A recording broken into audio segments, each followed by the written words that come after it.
5.2 கோடி ரூபாய் மதிப்பிலான 7.5 கிலோ தங்கத்தை கடத்த முயற்சி செஞ்ச நபர்களை அதிகாரிகள் கையும் களவுமா பிடிச்சு கைது செஞ்சிருக்காங்க.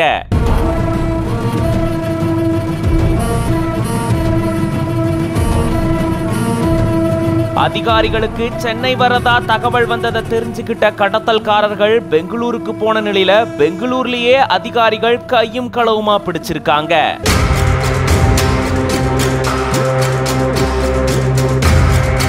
துபாய் மற்றும் அபுதாபியிலிருந்து சென்னை நோக்கி வரக்கூடிய 2 பயணிகள் தங்கத்தை கடத்திட்டு வரதா மத்திய வருவாய் புலனாய்வு துறைக்கு தகவல் கிடைச்சிருந்திருக்கு.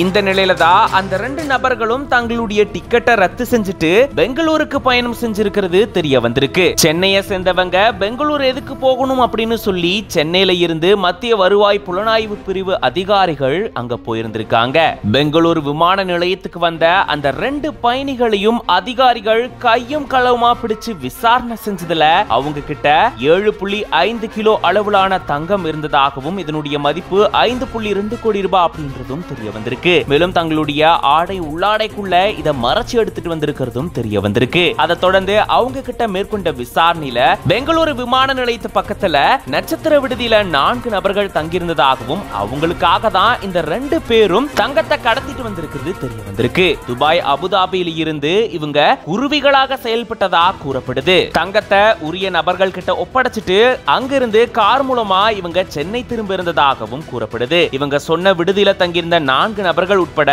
இவங்களையும் சேர்த்து 6 நபர்களையும் அதிகாரிகள் கைது செஞ்சு விசாரணை மேற்கொண்டுட்டு வராங்க. அதிகாரிகளை ஏமாத்த நினைச்ச கடத்தல்காரர்கள் கடைசியில கம்பி எண்ண வேண்டிய சூழல் ஏற்பட்டிருக்கு.